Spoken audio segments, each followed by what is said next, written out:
그래 욕을 먹는 한이 있어도 옳은 길이라면 내 묵묵히 가겠다.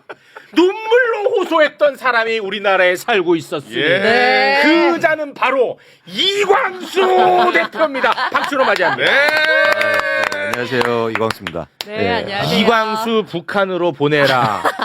저거 사실상 국민의힘 선대위원장이다. 저거 정말 장동혁의 졸개다. 이런 비아냥 어마어마하게 쏟아졌었습니다. 이건 뭐 팩트입니다. 맞잖아요. 그렇죠. 지금도 쏟아지잖아요, 사실은. 지금도 많죠. 네. 지금도 많습니다. 네가 책임질 거냐? 그렇습니다. 그런 얘기가 많죠. 야, 그런데 이게 웬일입니까? 왜? 이광수 소장이 이재명 대통령 제발 이번에 마지막 기회라고 생각하고 용기를 가지십시오라고 소리를 질렀습니다. 그래서 사람들이 이광수 역시 반명 커밍아웃 하는구나. 저거 역시 이낙연 개파 맞구나.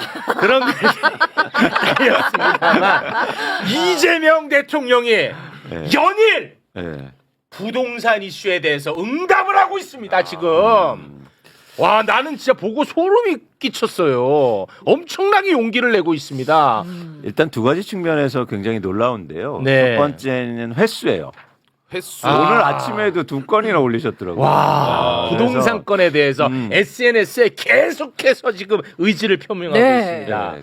제가 이거 잠깐 정리를 좀 좋습니다. 하고 갈까요? 예. 내가 이걸 보면서 얼마나 진짜 감사하고 소름이 끼쳤는지 하나하나 좀 살펴보도록 하겠습니다. 이재명 대통령이 부동산 시장만큼은 진짜 내가 한번 잡겠다라는 의지 SNS를 통해서 반복적으로 표현을 하고 있는데요. 소개 부탁드리겠습니다. 자, SNS에 먼저 이것부터 소개해드리면 비정상의 정상화, 부동산 투기 억제는 실패할 것 같나요? 라고 글을 시작했고요. 불법 계곡 정상화, 계곡 정비 완료했다. 그리고 불법 부정판치점 주식시장 정상화, 5,000피가 개막됐다. 이렇게 언급과 함께 망국적 부동산 정상화는 불가능할 것 같은가요?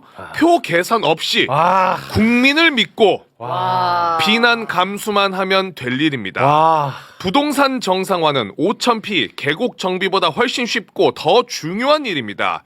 기회가 있을 때 잡으시기 바랍니다. 이번이 마지막 기회였음을 와. 곧 알게 될 겁니다. 진짜 이거 완전 나를 진짜 흥분하게 만듭니다. 자, 그러자 국민의힘이 조롱하고 나섰습니다. 네. 언제나 대한민국 발목 잡는 데는 국민의힘이 빠질 수 없죠. 5,000피 얼마나 조롱을 했었습니까? 현실화 시켰잖아. 그렇죠. 근데 이번에도 역시 국민의힘이 조롱하고 나섰어요. 아니 그렇게 쉬운데 그동안에 왜 못하셨을까? 이런 식으로 조롱하고 나섰고요. 네. 실제로 오늘 아침까지도 장동혁이 또 강력하게 비판을 했는데 장동혁의 오늘의 모습 함께 보겠습니다. 계곡 정비보다 부동산 잡는 게 쉽다고 윽박지릅니다. 포크레인 몰고 호통친다고 잡힐 집값이라면 그 쉬운 것을 왜 여태 못 잡았습니까? 뭐 장동혁은 6채를 보유하고 있는 다주택자니까 맞다. 저렇게 발끈할 만하다. 네. 이렇게 제가 좀 한번 이해를 해드리겠습니다. 자, 이렇게 국민의힘이 근거 없이 비판을 하자 이재명 대통령이 또 글을 올렸습니다. 계곡 정비나 주가 5천 달성이 세인들의 놀림거리가 될 만큼 불가능해 보이고 어려웠지만 총력을 다해 이뤄낸 것처럼 그렇지. 그보다는 더 어렵지도 않고 훨씬 더 중요한 집값 안정은 무슨 수를 써서라도 성공시킬 와, 것입니다. 와, 자신감. 네. 집값 안정을 위해 법적으로나 정치적으로 가능한 수단은 얼마든지 있지만 현실적으로는 정치적 유불리 때문에 지금까지는 최적의 강력한 수단을 쓰지 못해 온 것이 사실입니다. 국민을 믿고 정치적 유불리에서 벗어나면 반드시 불가능한 일도 아닙니다. 계곡 정비나 주가 5천 달성에 비하면 더 어렵지도 않은 일입니다. 국민 다수가 지지하는 합법적이고 정당한 정책 수단이 있고 이 권한을 행사할 의지가 있는 정부에 맞서면 개인도 손실, 사회도 손해를 입습니다. 사람 완전 미치게 합니다, 진짜. 네. 와, 내가 인기가 떨어져서 욕 먹는 한이 있어도 이게 옳은 길이니까 가겠다는 걸 다시 한번 보여줬죠. 네. 그러자 이제 또 언론이 난리가 났습니다. 언론. 언론이. 자, 여러분 이거를 정확하게 아셔야 됩니다. 그동안에 다주택자, 집이라는 것은 우리가 살기 위한 곳이잖아. 네. 그런데 한 사람이 100채 갖고 있으면 100군데 다 살아? 아니잖아. 아니죠. 그러니까 그러지는 말자는 거잖아. 그래서 다주택자에 한해서는 양도세 조금 세금을 높게 책정하자. 양도세 중과. 근데 그거를 4년 동안 유예해 왔어. 왜냐? 그때 이제 양도세 중과한다고 하니까 아니 우리한테 팔 기회는 줘야 되지 않느냐. 우리가 팔겠다. 팔게 그래 팔게. 기회는 좀 줘야지 시간을. 그래서 4년이나 시간을 줬어. 아니 4년이나 시간을 줬으면은 뭐 얼마를 더 줘야 돼. 그래서 이번에 이재명 대통령이 그만큼 시간 줬으니까 네. 이제는 유예를 하지 않겠다는 거야. 더는 시간 안 주겠다 이제 많이 줬다. 4년 줬잖아. 그쵸. 4년. 그런데도 불구하고 언론이 난리 치고 있습니다. 뭐 몇 가지만 좀 헤드라인 보겠습니다. 양도세 2배 날벼락, 상속받은 건물 팔려다가 무슨 일? 날벼락이 아니라 4년을 기회 줬잖아. 집 팔 때 7억 내라고 다주택자 양도세 폭탄 현실로. 부활하는 다주택 양도세 중과 매물 잠김 부작용 경계해야. 혼돈의 주택시장 다주택 규제 10가지 부작용. 맞아, 난리 났죠. 난리 났네요, 진짜. 그러자 네. 이재명 대통령이 또 또? SNS에 글을 올립니다. 네. 바른 정보, 바른 의견, 즉 정론직필은 언론의 사명이자 의무입니다. 그래서 입법, 사법, 행정에 이은 제4부라며 보호까지 해주지 않습니까? 그런데 언론이라면서 대체 왜 이렇게까지 망국적 투기를 편드는 것입니까? 돈 벌겠다고 살지도 않는 집을 몇 채씩, 수십, 수백 채씩 사모으는 바람에 집값과 임대료가 천정부지로 올라 젊은이들은 결혼을 포기하고 출산이 줄어 나라가 사라질 지경에 이르렀는데 그렇게 버는 돈에 세금 좀 부과한 것이 그렇게 부당한 것일까요? 너무 맞는 말만 하신다. 언론인 본인들이 투기적 다주택자도 아닐 터이고 4년간 중과유예 이번에는 원칙대로 종료라는 팩트를 모를 리도 없습니다. 다수의 다주택자들을 편들어 정부를 곤경에 빠뜨려 보겠다는 것은 상대를 공격할 수 있다면 나라가 망해도 좋다고 하는 저급한 사익 추구 집단이나 할 생각 아니겠습니까? 누구나 알듯이 나라가 위기입니다. 위기 요인은 대내외적으로 다양하지만 우리 스스로 만들었고 고칠 수 있는 위기는 이제라도 고쳐야 하지 않겠습니까? 이광수 소장님 이제 나와 주십시오. 아니 절체절명의 지금 기로에 서 있는 상황입니다. 굉장히 중요한 시점이고요. 예. 어쨌든 저는 이재명 대통령이 깃발을 들고 와. 전쟁을 시작했다라고 생각합니다. 네. 여기서는 물러나서는 안 되고요. 네. 반드시 이겨야 됩니다. 네. 그래서 우리의 미래 세대를 위해서 대한민국의 부동산 이 망국병을 사실은 고쳐야 되고 그리고 개혁을 만들어내야 되죠. 그런 측면에서 이렇게 대장이 확고한 의지를 가졌다는 게 굉장히 반갑고 가슴 벅찬 일이고요. 네. 이 SNS를 이제 몇 가지로 이제 다시 한번 요약해 보고 싶은데 네네. 첫 번째는 뭐냐면 네. 일단 대통령 자신이 부동산 개혁 그리고 변화를 불가능해 보이지만 가능하다고 생각한다. 그러네요. 명확하게 네. 얘기했다는 거. 두 번째는 저희도 계속 얘기했지 않습니까? 정치적으로 해석할 문제가 아니다. 그렇습니다. 그거를 이재명 대통령이 명확하게 다시 한번 확인했습니다. 네. 표 계산을 하지 않겠다. 와. 정치적으로 해석하지 않겠다. 와. 또 하나 중요한 건 국민만 믿고 가겠다. 와. 이거죠. 멋있어. 그래서 정치적 유불리를 따지지 않자. 저는 이게 대한민국의 가장 큰 문제였다고 생각해요. 그렇습니다. 왜냐하면 자꾸 부동산을 정치적으로 해석하니까 네. 계속 예를 들어서 투기꾼들한테 져왔죠. 그렇죠. 그런데 이거를 깨겠다. 네. 그 핵심을 얘기했다는 데서 굉장히 의미 있는 그렇습니다. 엄청난 진전이고 큰 발전이라고 네. 보고 있습니다. 하지만 어떠한 인과관계도 밝혀지지 않았던 없어요. 예. 없어요. 허구와 싸웠던 거야. 허구, 그렇죠. 허상과. 그렇죠. 마치 세금 부과하면 표 떨어지는 것처럼 그렇지. 공포를 조장하고 그렇지. 그게 마치 인과관계가 있는 것처럼 그렇죠. 확대 재생산하고 그렇습니다. 그래서 많은 정치인들이 부동산에서 발을 빼왔던 겁니다. 네. 그런데 그게 아니다. 그리고 국민만 보겠다라는 말을 하고 있는 거예요. 이거는 뭐 또 하나 중요한 건 일시적인 기득권의 비난을 나 감수하겠다. 감수하겠다. 그 용기입니다. 이게 중요해요. 용기야. 중요합니다. 참고로 네. 지금 속보로 나오고 있는 메시지가 또네. 청와대 청와대. 다주택자 양도세 중과 유예 5월 9일 분명히 종료다. 청와대 좋았어. 와, 분명히 종료다. 아니 왜냐면 우와. 이게 중요한 게 뭐냐면 또 이런 얘기가 나오는 거예요. 2달 유예할 걸 유예해 줄 수도 있다. 그러면서 점점 또 유예해 주겠지. 이런 얘기가 또 나왔어요. 또 나왔어. 나왔어. 근데 그 얘기 나왔어요. 솔직히 그러지 마. 그러니까요. 4년 해줬잖아. 그렇죠. 근데 여기 찬물 제가 끼얹는 걸 수도 있지만 만약에 안 팔리면 어떡해요? 안 팔리면 아니, 어쩔 수 없죠. 그럼 다음 그러면- 또 가는 거죠. 그러면은 안 팔린다고요? 가격을 낮추면 무조건 팔린다. 그렇지. 내가 팔고 싶은데 안 팔리면 어떡하냐고. 아니, 다주택자가 이제 어. 집을 팔려고 딱 내놨어요. 어. 근데 안 팔려. 가격을 낮춰. 그래가지고 그러니까 막 이 얘기는 정말 어처구니 없네. 예를 들어 100억에 왜요? 100억짜리라고 쳐 시세가. 그럼 이거 10억에 내놓으면 안 팔리지? 팔려. 난 내가 당장 가서 사겠다. 그런 얘기 하지 마. 제발. 나는 그 정말 화가 나는 얘기예요. 자, 거기서 약간 이제는 정책적으로 뭔가 고려가 필요하긴 하지만 이 고려라는 게 봐주다는 의미는 아니고 네. 그 말씀을 다시 드리고 또 하나 뭐냐면 이번 메시지를 계속 일관되게 말하는 게 뭐냐면 대통령은 부동산 정상화는 분명히 의지만 있다면 가능하다는 얘기예요. 네. 근데 이게 되게 중요한 게 지금 시점이 되게 중요해요. 지금요. 네. 그래서 저번에도 한번 말씀드렸듯이 시장의 상황 그리고 변화를 볼 때 지금 2026년 상반기가 굉장히 중요한 시점입니다. 이 시점을 놓치면 앞으로 부동산 가격이 다시 올라가고 혼란할 가능성이 굉장히 높거든요. 제가 시장 전문가로서. 네. 그런데 이 시점에 이런 얘기를 한다는 게 의미가 있다는 거예요. 그런데 저는 항상 궁금했어요. 뭐냐면 갑자기 왜 이재명 대통령이 지금 이러지?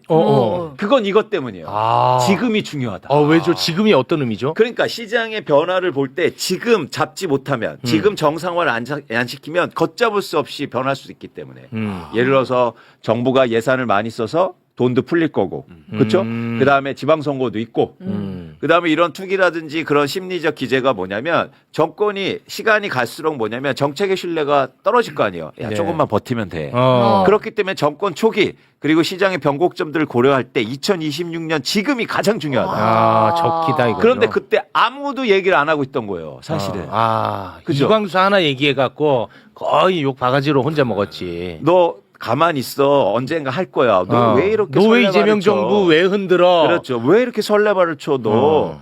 그런데 사실은 전 왜 그랬냐면 지금 시점이 중요했기 때문이에요. 이 절호의 기회를 놓치면 또 놓치는 거라고요.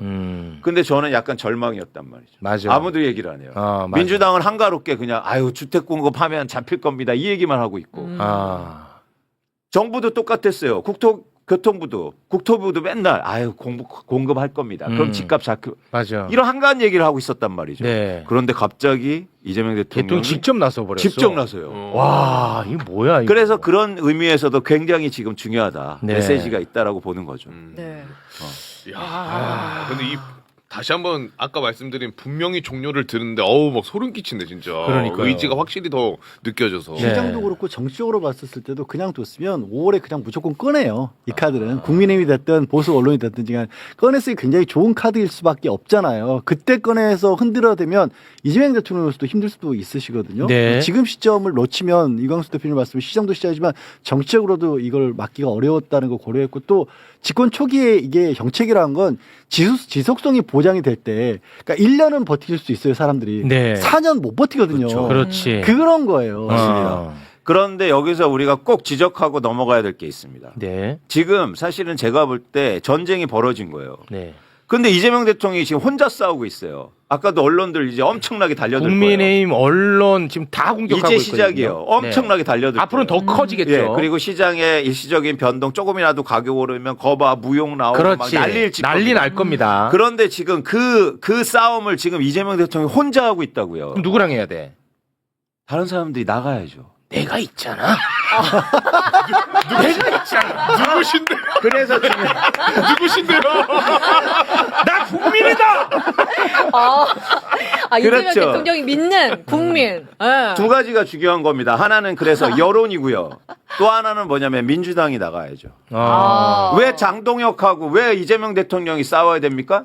장동혁은 민주당에서 싸워줘야죠. 그런 얘기들을 지금 없어요, 근데.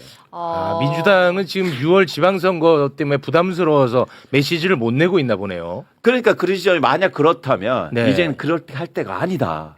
그 근거 없는데 사실 인과관계 없거든. 표와의 관계성을 입증한 적이 한 번도 없어요. 그리고 얘기하지 않았습니까? 그리고 명확하게 얘기했는데 이런 얘기들이 하고 정책이 현실화되면서 집값이 안정되기 시작하잖아요. 그러면 저는 무조건 이깁니다. 지방선거. 이번에 반드시 이겨야 됩니다. 네. 왜냐? 국민을 위해서죠. 맞습니다. 그리고 한 번 이겨야 이기는 기억이 있어서 시장도 이제는 우리도 질 수도 있구나. 정책이 굉장히 중요하구나. 그렇죠. 바뀌죠. 그래서 저는 우리가 지금 앞으로 이재명 대통령이 이제 나섰으니까 다음에 우리가 이제 도와줘야 된다는 거예요. 1심에서. 네. 그래서 여론에서 받쳐주고 정치인들도 같이 더 세게 나가주고. 네. 그리고 예를 들어서 보수 언론들이 그렇게 하면 또 거기에서 맞서 대응해주고. 그렇습니다. 근데 지금 혼자 이러고 있다고요. 얼마나 외로운 싸움입니까 이게 지금. 그래서 우리가 지금 함께 해줘야 된다. 이게 되게 중요한 거다는 거죠. 네. 근데 자꾸 다주택자가 과연 한국에 어떤 문제를 일으켰냐 이런 얘기로 또 간단 말이죠. 근원적으로. 왜 다주택자를 또 악마화하느냐 이런 그렇죠. 식으로 간다 이거지. 그렇죠. 그런데 이제 현황을 한번 살펴볼게요. 네. 4번을 한번 봐주세요. 4번. 이게 한국의 다주택자 현황이에요. 굉장히 빠르게 증가하지 않습니까? 네. 예를 들어서 지금 우리나라 전체 주택에서 37% 정도를 다주택자가 갖고 있어요. 그러니까 그동안 저거 보세요. 2000년대 초반부터 다주택자가 계속 증가하지 않습니까? 그러면 시장에서 아산시장에서 수요가 증가하는데 어떻게 가격이 안 올라요? 가격이 오른 원인이었죠. 그렇지. 근데 또 하나 어떤 얘기를 하냐면 다주택자가 있어야 전월세 시장이 안정된대요. 그런 얘기를 맨날 그런데 했죠. 보세요. 저 다주택자가 증가하는 기간 동안 전월세 가격은 더 많이 올랐어요. 같이 맞아요. 견인하지. 그렇죠. 그 이유가 있어요. 뭐냐면 우리나라 다주택자는 임대 시장의 안정성을 위해서 존재하는 게 아니라 그렇지. 임대를 내가 잘하기 위해서 하는 게 아니에요. 자산 차익을 얻으려고 하거든요. 그렇죠. 그러니까 임차인들이 자주 바꿔줘야 되고 그리고 전세가가 올라야 집값도 오르거든. 그렇지. 그렇기 때문에 그게 절대 인과관계가 없어요. 마치 다주택자가 많아야 전월세 시장이 안정되는다는 얘기는 천만의 말씀입니다. 천만의 말씀이야. 근데 여기서 꼭 말씀드리고 싶은 게 있어요. 다시 한번 볼게요. 2020년부터 이상하게 다주택자가 늘어나지 않고 있습니다. 네네. 놀랍죠. 2020년부터 그러네. 2020년에도 계속 다주택자가 늘어났으면 우리나라 부동산 시장은 정말 폭등했고 더 폭등했고 난리가 났을 거예요. 네. 근데 2020년 이후에 왜 다주택자가 저렇게 늘지 않았냐면 그건 이해찬 대표 때문이에요. 예? 이해찬 대표. 고 이해찬 대표. 왜? 왜요? 이해찬 대표가 우리나라에서 처음으로 다주택자 취득세 중과를 도입합니다.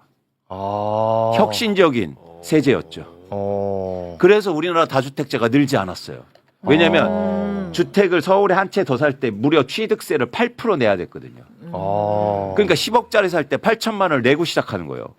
이걸 우리나라에서 처음으로 도입한 사람이 고 이해찬 대표님이에요. 진짜 그랬어. 놀랍지 않습니까? 또 이렇게 또 만나네. 한국의 부동산 시장에 큰 진짜 개혁을 만들어낸 분이에요. 그런데 그 뜻을 민주당이 이어받지 못하고 있다고요. 그걸로 끝이에요. 계속 그 개혁을 만들어냈어야 되는데. 그만큼 사실 안타까운 측면이 있다. 근데 중요한 게 뭐냐면 저 다주택자가 줄지를 않잖아요. 네, 줄지는 않아요. 줄어야 시장이 안정될 거 아닙니까? 네. 그 지점이 계속 양도세 유예해주고 보유세 깎아주고 왜 팔아요 그럼? 안 팔지. 안 팔죠. 그래서 그 부분에 대해서 변화를 또 한 번의 개혁을 만들겠다는 거예요. 그걸 이재명 대통령이 지금 하고 있다. 그러니까 이게 다 연결이 되는 겁니다. 네. 예. 또 이거 이해찬 대표님이 또 여기서 만날 줄 몰랐네. 네. 아, 그때도 에피소드를 하나 말씀드리면 네. 제가 그냥 드릴 말씀이 아니고 제가 그때도 라디오 같은데 공중파 나가서 취득세, 다주택자 취득세 중과해야 된다고 엄청나게 얘기했어요. 네. 근데 제가 들었어요. 뭐냐면 이해찬 대표님이 차 타고 가시다가 제 라디오 방송을 들었대요. 그래서 싱가포르처럼 야 이런 사람이 이런 얘기하는데 한번 고려해보자. 그게 출발점이에요. 진짜로? 진짜요? 야, 이광수! 이거 만들어내면 진짜 바로 고소 갑니다. 제가 고인한테 네, 그거 안 돼요. 절대 아닙니다. 민주당에서 제가 들은 얘기고 그게 출발선상이었어요. 그러니까 이런 과정이요. 네, 저는 충분히 세제를 통해서 대한민국 부동산 시장 안정시킬 수 있다. 그래서 대통령도 이 얘기하지 않습니까? 자, 세금 좀 부과한 것이 그렇게 부당한 거냐? 그렇지. 자, 이제 세금을 이용하겠다는 거예요. 그래서 또 하나의 변화가 이제 또 하나 시그널이 또 크게 그렇죠. 나온 거군요. 그렇습니다. 그래서 의미 있는 변화들이 지금 일어나고 있다고 저는 보고 있는 거죠. 너무 좋습니다. 이재명 대통령의 그 각오, 마음가짐에 대해서 이광수 소장이 조금 의심한 적이 있었습니다. 그건 뭐 솔직하게 갑니다. 아니요, 많이 했죠. 많이 했죠. 많이 했죠. 실제로. 그래서 막 네. 여기서 울었어. 맞아, 진짜로. 울어가지고 대통령 이렇게 가시면 안 됩니다 하니까 댓글에서 저 이낙연 개빠트 저 반명이다. 이재명 정부 흔들라고 또 나타났다. 난리가 났었단 말이야. 그렇죠. 근데 그런데 왜 그랬냐? 부동산 못 잡으면 무조건 이재명 정부는 실패로 가는 거야. 그렇죠. 예. 그렇죠. 이미 그래서 작년 말부터 올해 한 1월 초까지 계속 또 보수 언론에서 얘기했어요. 왜냐면 지난해 서울의 아파트 가격이 뭐 15년 만에 최대 상승했다. 이러면서 맞아. 또 이제 시동을 걸기 시작한 시장 거예요. 걸더라고. 네. 맞아. 그래서 저는 그 시점에서도 되게 중요한 시점이라니까 마음이 급했던 거예요. 맞아. 예, 그래서 이제 말씀을 드렸는데 어쨌든 이제 큰 네. 출발이 지금 이제 출발이 된 겁니다. 이제 네. 출발했습니다. 네, 이제 출발한 거예요, 진짜. 네. 이제 출발한 거예요. 자, 그리고 이제 출발하면 항상 이제 발목 잡는 인간들 나오잖아. 네. 그거 잠깐 좀 이야기하겠습니다. 네, 부동산 공급 대책도 발표했다고 저희가 말씀드리지 않았습니까? 네. 정부가 이제 수도권에 6만 가구 공급하는 공급 대책 발표했습니다. 네. 정부가 이제 활용할 수 있는 땅들을 그냥 싹싹 끌어가지고 네. 빠르면 이제 내년부터 착공해서 내년부터 이제 아무튼 착공이 되는 거고 다음 달에 또 추가 공급 대책 발표한다는 뭐 그런 얘기가 있었거든요. 네. 근데 이 문제가 있어요. 뭔데요? 문제는 이 서울시 다시 말해 오세훈이가 인허가권을 갖고 있는 거야. 그래요. 근데 오세훈이가 얼마나 웃긴 인간인지 그거 잠깐 좀 일러바치고 우리 이광수 대표님께 마이크 건넵니다. 네. 태릉 골프장 부지가 있어요. 네. 이 부지에다가 이제 정부가 6,000호를 만들겠다고 발표를 했어요. 네. 그러자 오세훈이가 이제 그 발목 잡고 나섰거든요. 네? 근데 진짜 웃겨. 왜요? 이자가 너무너무 웃긴 게 뭐냐? 그동안에 오세훈이가 종묘 개발 네. 나설 때 우리가 뭐라고 했습니까? 야, 너 세계유산 영향평가 받아라. 근데 서울시는 아유 안 받는다. 그랬죠. 네. 그런데 이거는 세계 영향평가를 받아야 된다고 소리를 치고 있어요. 또. 오세훈이가요, 오세훈이가 이거는 반드시 영향평가를 받아야 된다라고 소리치고 있어요. 자기는 안 받으면서. 그리고 또 하나 네. 대장동 관련해 가지고 오세훈이가 이재명 경기도지사를 엄청나게 비판을 했거든요. 뭐라고 비판했냐? 저 이재명 저 나쁜 사람이 공공에서 분양을 했어야지 왜 민간에게 저걸 다 넘겨갖고 민간에 배돼지만 불리게 했느냐고 난리 쳤어요. 그래갖고 사람들 박수 받고 난리 쳤어요. 그런데 이번에는 공급대책 정부가 발표했잖아. 이거 민간에서 해야지 왜 정부가 나서냐고. 진짜 막 난 너무 어이가 없어. 그것도 넥타이 메고. 함께 보시죠. 주택 공급은 지금까지도 그리고 앞으로도 민간이 중심이 되어서 이끌어야 할 영역입니다. 실제로 서울 주택 공급 가운데 90%는 이미 민간이 책임지고 있는 상황입니다. 더 빨리, 더 많이 공급할 수 있는 길을 정책이 스스로 차단하고 있는 셈입니다. 정비 사업에 대한 적대감의 발로 그리고 이념적 접근이라고 보지 않을 수 없습니다. 용산 국제업무지구와 태릉 CC 부지 등은 서울시가 오랜 기간 검토해온 적정 수치와 지역 민원을 전혀 고려하지 않은 채 일방적으로 발표되었습니다. 세계유산 영향평가 등 넘어갈 절차가 산적한 부지를 사전 협의 없이 포함시킨 결정은 시장에 헛된 희망을 던지는 일입니다. 최고의 자산인 개발 제한 구역을 레전드야. 훼손하면서까지 레전드. 숫자 맞추기에 급급한 공급 확대, 실현 가능성보다 당장의 발표 효과에 집착한 물량 밀어내기에 서울시는 결코 동의할 수 없습니다.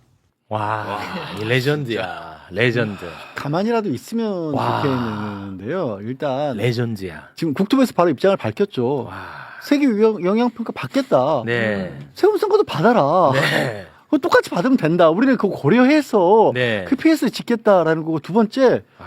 세운상가에 40층 올리는 건요.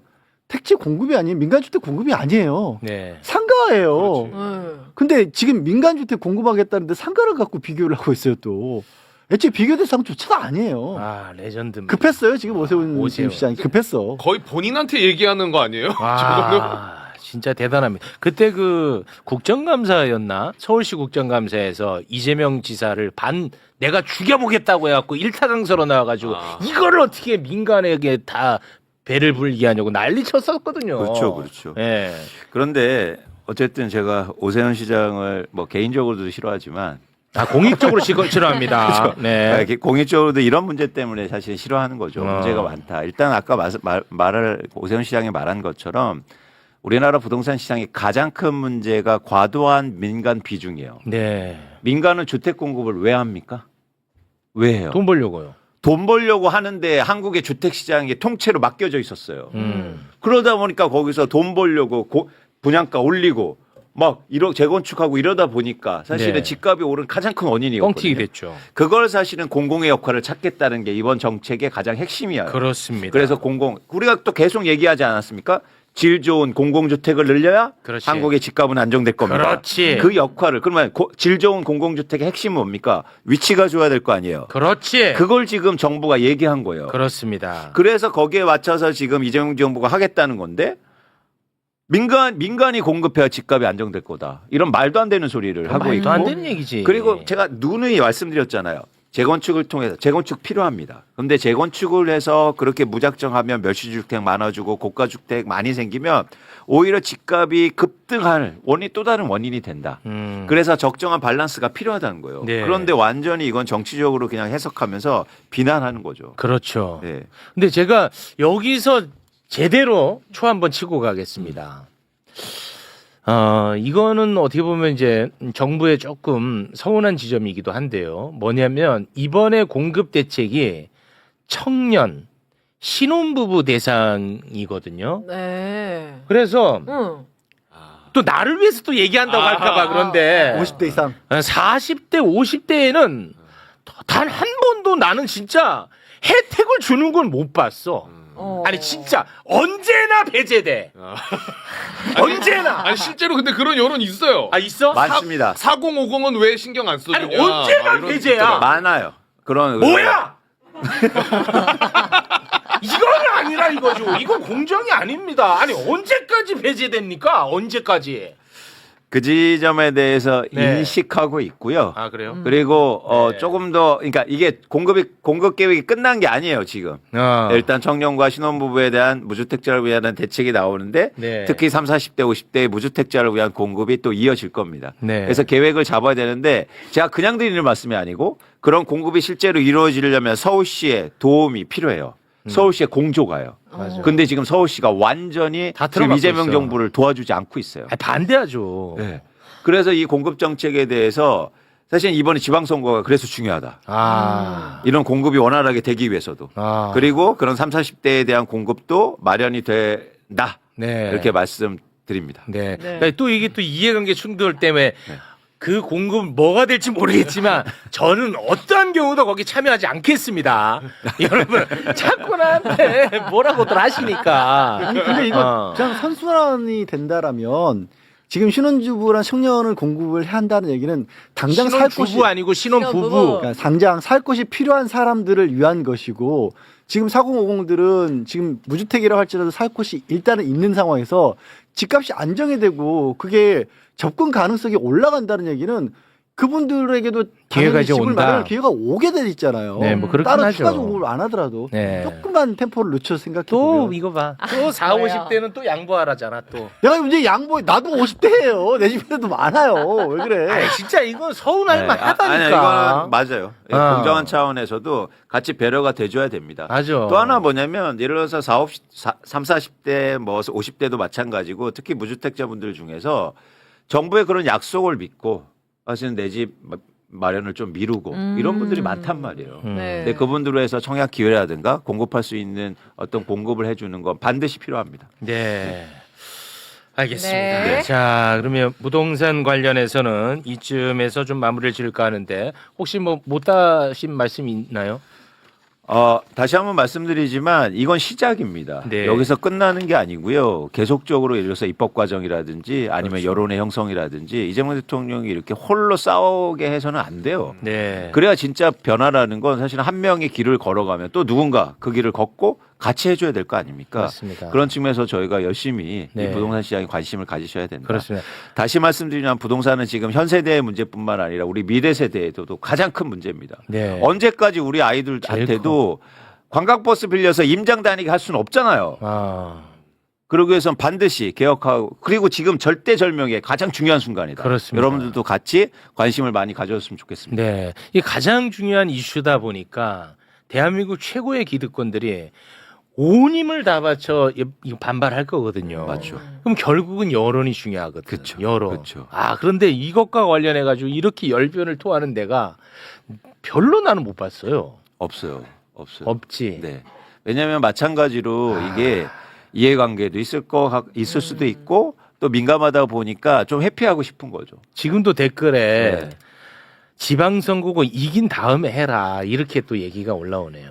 지금도 그러니까요. 그러면 또 국회의원 선거가 또 얘기할 거라고요. 국회의원 선거만 이기고 그러면 또 하자. 총선 이후로 하자. 어. 그럼 또 무슨 선거 그럼 있습니까? 대선 이후에 하자. 어. 그러니까 지금 시간이. 대선 이겼으니까 지금 하자고요. 어. 네. 그러니까 왜 이기려고 하는지를 우리가 생각해야 돼. 그쵸. 이기는 게 목적이 아니잖아요. 맞습니다. 이긴 다음에 좋은 세상 만들기 그렇죠. 위함이잖아. 그리고 이거 한다고 해서 지방선거 진다는 게 아니라니까. 맞습니다. 그 잘못된 프레임 누가 만든 거야, 그거. 네. 오늘 여론조사에서 서울의 지지율이 올랐어요. 부동산에 대한 지지가 올라가면서. 네. 그런 것도 사실 여러분들이 보실 필요가 있습니다. 그렇습니다. 네. 네. 이게 실제로 이제 효능감을 느끼게 해야 이게 여론이 또 선순환으로 가거든요. 그렇죠. 어? 야, 진짜네? 우리 삶에 도움되네? 요렇게 음. 선순환으로 가거든. 한 번 딱 성공을 해야 돼. 딱 한 번만이라도. 맞아요. 그걸 지금 주식시장에서 보여주고 있잖아요. 보여줬잖아. 네. 네. 그러니까 주식 관련해 가지고는 대한민국 최고의 기득권들도 이제 그거는 비판 못 해요. 못해요. 비판하는 순간 지들이 바보가 되니까. 그렇죠. 심지어요. 증권 거래소도 이상하다고 했다고요. 상법 개정 이런 거. 네. 그랬더니 이제 아무 말 이제 못하잖아요. 못해. 못하죠. 네. 그겁니다. 그렇습니다. 그래서 이런 개혁이 만들어졌는데 만약 부동산 시장이 안정되고 가격 하락이 실제로 되면 아무도 얘기 안 할 거예요. 그렇습니다. 네. 지금은 막 다 튀어나왔거든. 뭐 이준석 또 튀어나왔더라고. 맞아요, 맞아요. 그러니까 그래요? 이런 애들 지금 다 튀어나온단 말이야. 네. 그러니까 코스피 5천 얘기할 때 튀어나왔던 애들 고스란히 지금 다 튀어나왔어. 맞아요, 나경원 튀어나왔죠. 이준석 튀어나왔죠. 다 강경원. 튀어나왔어요. 그렇죠. 그렇죠. 그럼 요걸 또 이제 성공으로 누르면 돼. 맞습니다. 맞습니다. 당분간 자지 마요. 이광수 소장이었습니다. 대단히 고맙습니다. 고맙습니다.